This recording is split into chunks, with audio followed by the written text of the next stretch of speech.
Acho que está gravando já. Pessoal, eu não sei se eu vou conseguir ver agora quem está querendo ingressar. Participantes.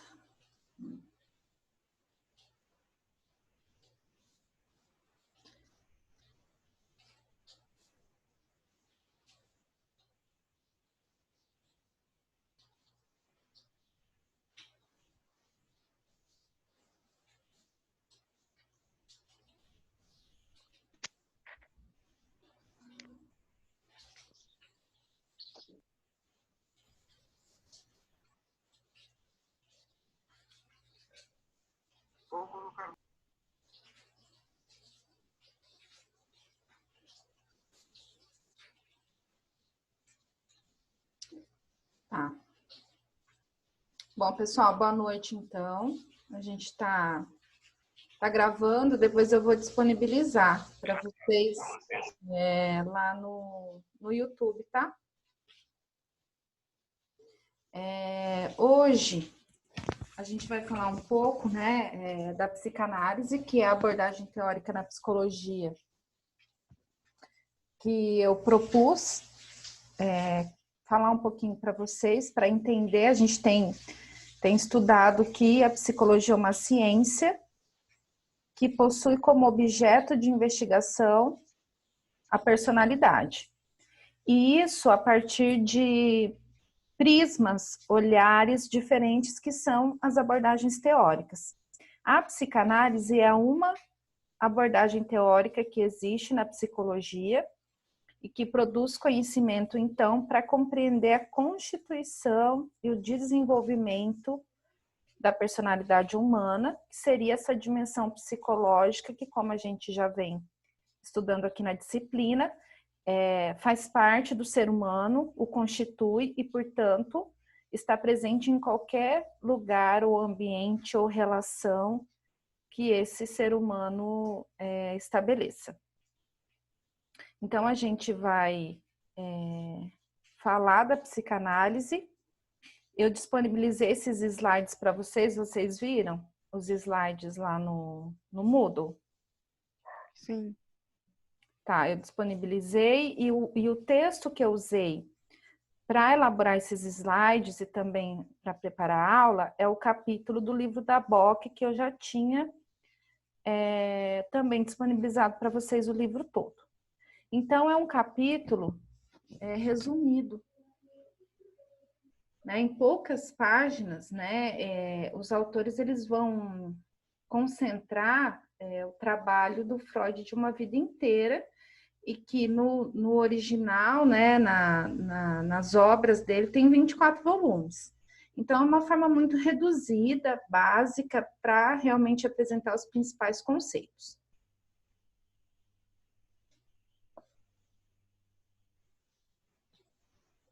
Bom, eu não vou me ater muito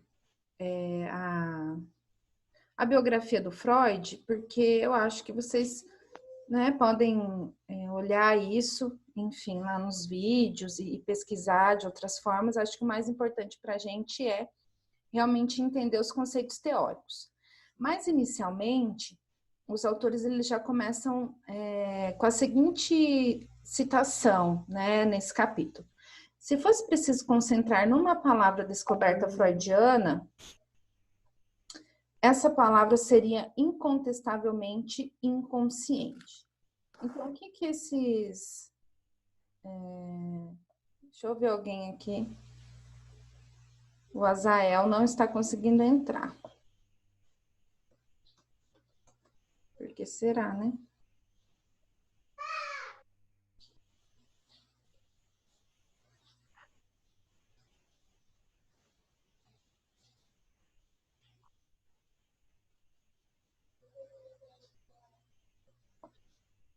Bom, então, os autores já estão indicando para a gente o que é a base, o conceito-chave da psicanálise. Então, o conceito base da psicanálise é o inconsciente.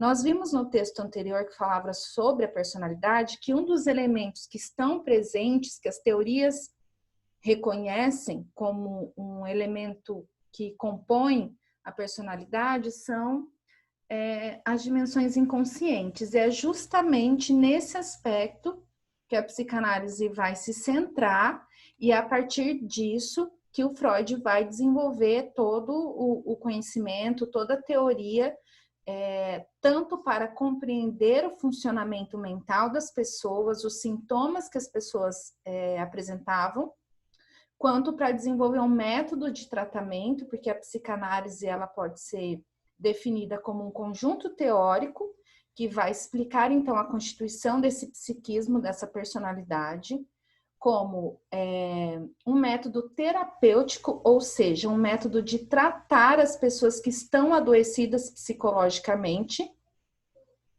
e um método de investigação, de realizar pesquisa. Então, são essas 3 dimensões da psicanálise que existem, né? A psicanálise, ela compõe ou se apresenta desses 3 modos. A gente vai olhar aqui a teoria, porque vocês não vão trabalhar com a psicanálise, embora se quiserem um dia fazer formação em psicanálise, podem fazer, não precisa ser psicólogo ou médico, tá? Para fazer uma formação, existem formações específicas em psicanálise, mas não é o nosso objetivo aqui. O objetivo é entender um pouco da teoria para que vocês possam compreender a personalidade humana e, a partir disso, ter aí alguns benefícios na profissão de vocês, na vida de modo geral. Então, o Freud, ele foi um médico, a formação do Freud foi a medicina, então ele tem uma formação característica daquela ciência considerada ciência moderna, que a gente viu, né, no primeiro texto, no primeiro não, no segundo, que falava da história da psicologia, que vai dizer, olha, a psicologia para se tornar ciência, ela teve que apresentar um método rigoroso, com experimentos, enfim. O Freud, ele é um representante, foi um representante da medicina. Então, ele estudou medicina naquela perspectiva da ciência daquele momento, que era o quê? Realizar experimentos em laboratório. O Freud, ele tinha um conhecimento muito importante sobre o sistema nervoso central, porque ele estudava o funcionamento neuronal. Então, ele abria lá o cérebro, né, das pessoas que já tinham morrido, estudava a anatomia dos neurônios, tentava entender como os neurônios funcionavam, enfim. Ele tem toda essa formação médica experimental. E aí, o que acontece com o Freud? O Freud, ele tinha um desejo muito grande de ser pesquisador e professor universitário. Mas pelo fato dele ser judeu, no momento em que na Europa o antissemitismo era muito marcante, o Freud viveu as experiências das guerras, das 2 grandes guerras, inclusive na Segunda Guerra Mundial ele teve que sair, né, de Viena, senão ele seria morto, como foram as suas irmãs. Ele nunca conseguiu ingressar numa universidade por conta do preconceito em relação a ele ser judeu, né? Vir de uma família judia. E aí o Freud se forma, então o que resta para ele? Trabalhar como médico. E aí ele vai fazer como se fosse uma residência em um hospital psiquiátrico, e lá ele vai se deparar com o fenômeno da histeria. Então, o que era a histeria? A histeria não era uma doença nova lá do século XIX. Desde os gregos, inclusive, foram os gregos que atribuíram esse nome. Hister é útero em grego. Então, histeria seria uma doença do útero, ou seja, uma doença feminina. Então, desde os gregos havia já um estudo, a tentativa de compreensão da histeria, mas que no século XIX se apresentou como um desafio para a medicina, por quê? Porque a medicina era essa que realizava experimentos e buscava o quê? Encontrar as causas orgânicas do adoecimento. E no caso da histeria, o que se tinha? Né? Você tinha, e nesse slide aqui tem algumas imagens aqui de pacientes histéricas, né? Você tinha pessoas com sintomas, no caso da histeria, sintomas corporais, inclusive, ou seja, paralisias, né? As pessoas não conseguiam mexer alguma parte do corpo, andar, ou movimentar o braço, ou tinham movimentos repetitivos, enfim. Uma série de sintomas que se expressavam no corpo, mas que não tinham uma origem orgânica, ou seja, a medicina não conseguia entender de onde que vem esse sintoma. Se a gente está falando de uma paralisia, e aí você olha lá o sistema nervoso daquela pessoa, está funcionando bem, ela tem reflexo, enfim, ela não tem uma lesão na medula, o que faz com que ela não consiga caminhar? Então, como a medicina respondia a isso? Dizia assim, que os pacientes histéricos, eles fingiam, eles dissimulavam, eles queriam chamar a atenção, por isso que eles apresentavam aqueles sintomas. O que não deixa de ser uma compreensão que existe até hoje, em muitos casos, sobre os transtornos mentais. Quem nunca ouviu, né, uma pessoa dizer para alguém que tem depressão, ou se referir a alguém que tem depressão, por exemplo, como alguém que está com frescura? Ah, isso é frescura, isso é falta de trabalhar, ou no caso das mulheres é falta de namorado, de marido, enfim, né? Deixa eu ver o chat aqui, que o pessoal está falando. É que fica aparecendo aqui para mim só os slides, eu não consigo entrar nas outras coisas. Deixa eu tentar.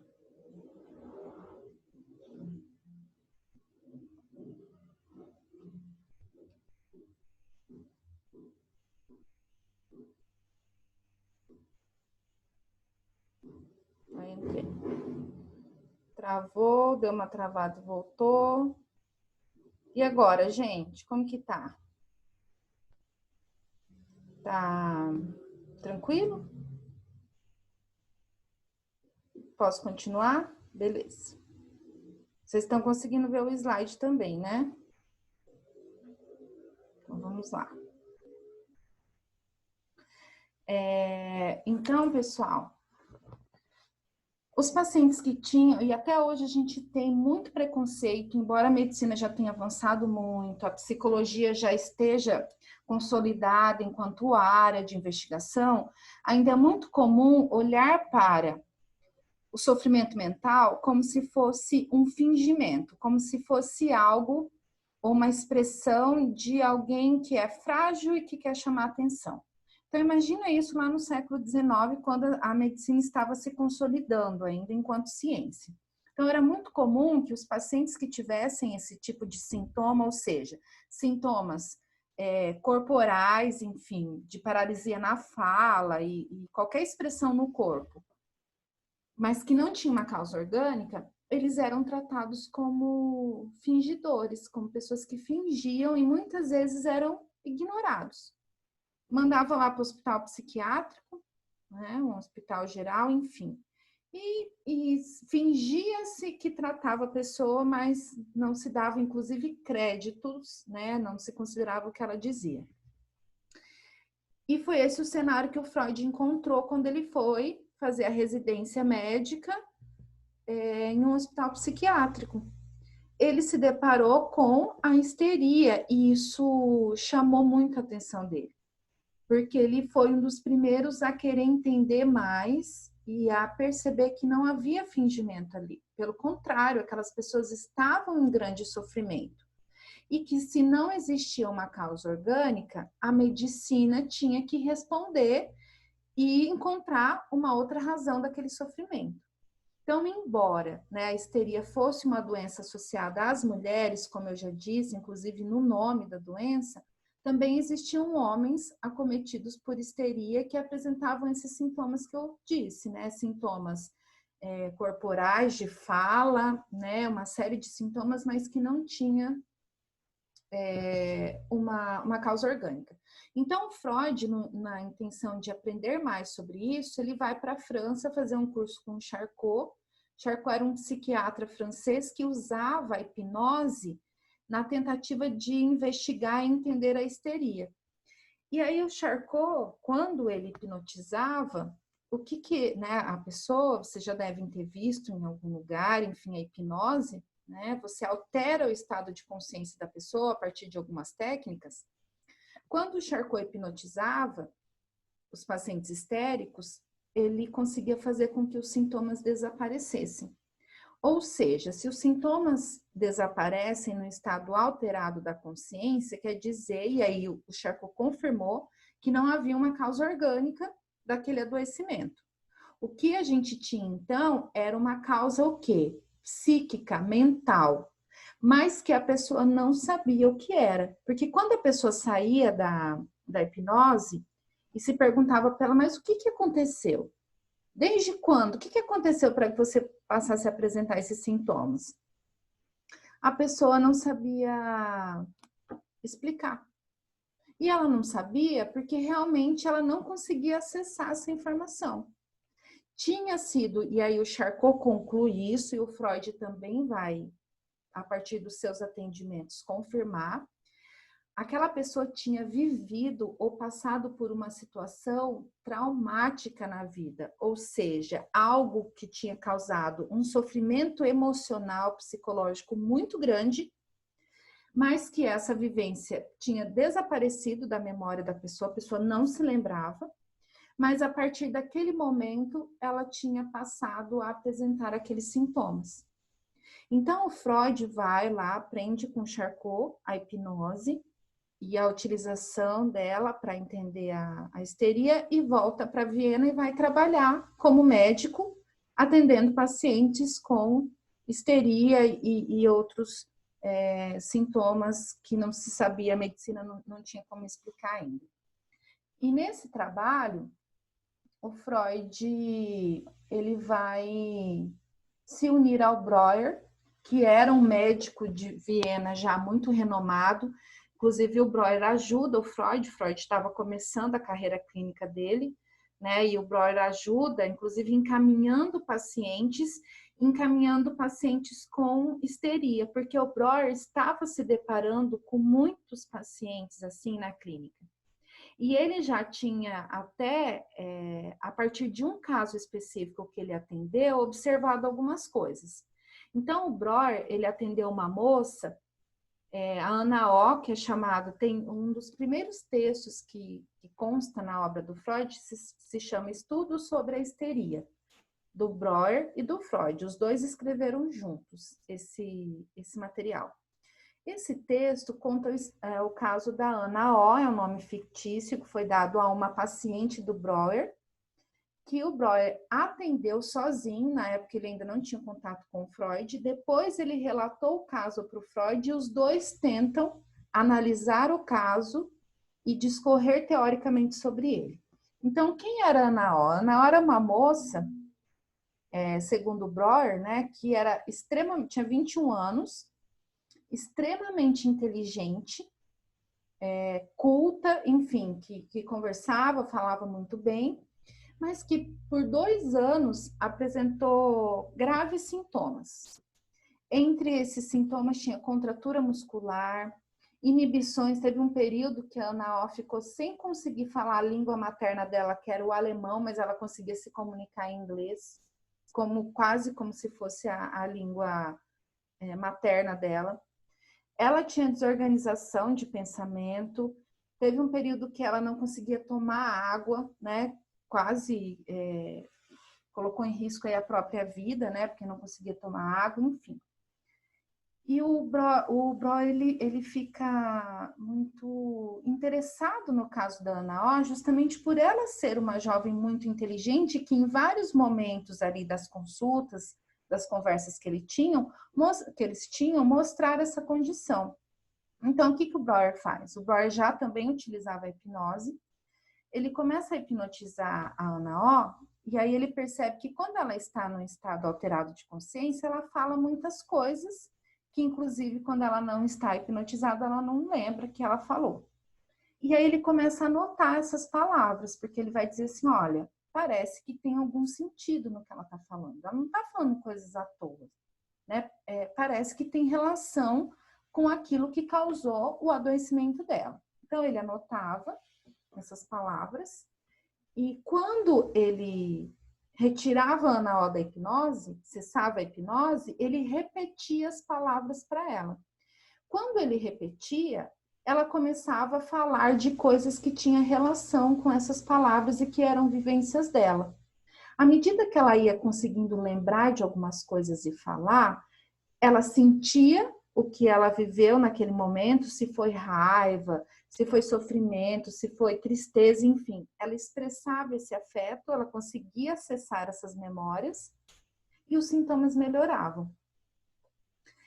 Então, a partir desse trabalho que o Breuer faz, e o Freud entra em contato então com o Breuer, os dois começam a se inquietar diante da histeria e a tentar, pela primeira vez na medicina, construir uma teoria para compreender o que era a histeria e também um método terapêutico que fosse eficaz.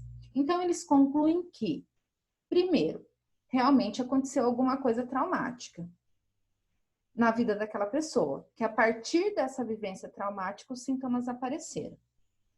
Mas que, embora a pessoa não consiga se lembrar dessa vivência, ela não foi apagada.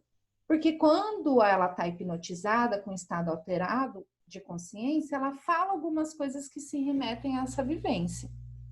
Então, quer dizer que essa vivência só não está acessível à nossa consciência, mas ela está presente na nossa personalidade, no nosso psiquismo, que é como eles chamam, né, a parte psicológica do ser humano, está presente, só que está em um outro lugar, ou seja, está no inconsciente. E que de alguma forma e por algum motivo, essas memórias não podem ser acessadas facilmente. E é esse o trabalho que o analista vai ter que desenvolver, ou seja, ajudar o paciente a acessar essas memórias dessa vivência traumática, para que no momento que ele lembre, ele possa ter a descarga afetiva, ou seja, viver aquela situação de novo, elaborar, ou seja, dar um sentido para aquilo que ele viveu, e só assim os sintomas podem desaparecer. Então, eles vão dizer, olha, a histeria é uma doença, sim, com causas psicológicas, que o próprio paciente não reconhece porque essas causas estão aonde? No inconsciente. Então, a partir disso, a psicanálise vai se desenvolver com uma teoria voltada para compreender o que é esse inconsciente humano e, além disso, como esse inconsciente influencia na personalidade, no funcionamento mental das pessoas. Não só daquelas que estavam adoecidas ou que estão adoecidas, mas das pessoas de modo geral. Porque, como eu disse, uma teoria, para ser considerada teoria, ela tem que se aplicar a todas as pessoas. Então, isso que o Freud está falando e começa a dizer, né, a partir do estudo dos seus pacientes, pode ser aplicado a todos os seres humanos. A diferença é que aqueles que estão adoecidos é porque viveram situações traumáticas mais intensas e elas deram origem aos sintomas. Mas todos nós temos para a psicanálise um inconsciente, que é um lugar, um sistema do nosso psiquismo, na nossa personalidade, em que estão ali armazenadas vivências que, por causarem sofrimento, a gente não consegue se lembrar, mas que de alguma forma influencia a nossa vida. Então, para a psicanálise, são esses conteúdos inconscientes ou no inconsciente que a gente deve buscar as causas das pessoas serem como elas são. Tanto em relação a sintomas, a manias, enfim, né? Eu acho muito difícil a gente dizer que existe, em termos psicológicos, uma pessoa 100% saudável. O próprio Freud vai dizer que isso não existe, né? A pessoa tem, todo mundo tem um nível de neurose. O que vai diferenciar uma pessoa da outra é o grau.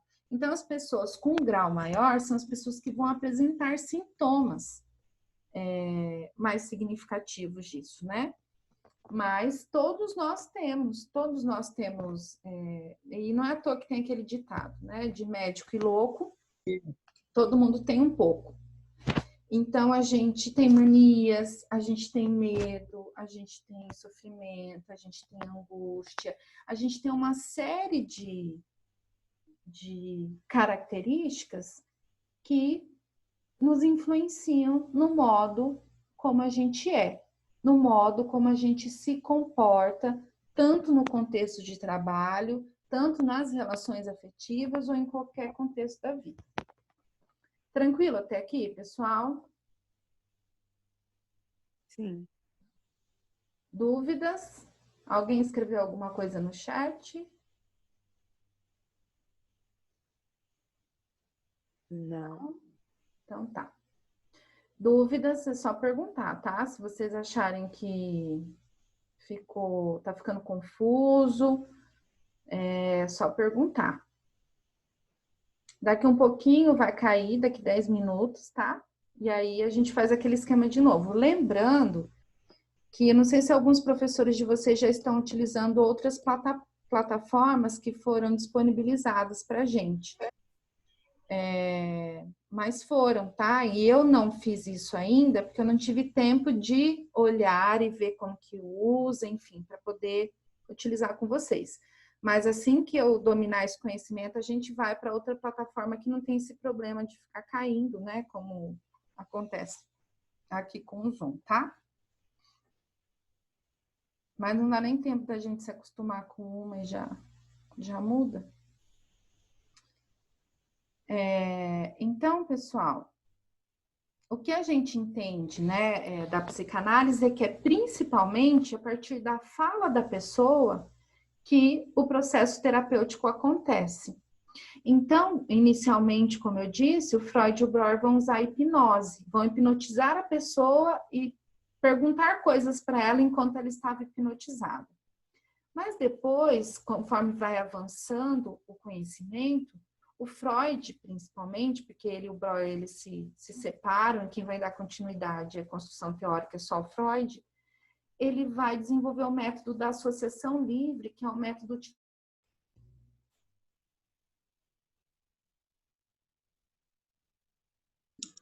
Voltou, pessoal? Travou tudo. Travou?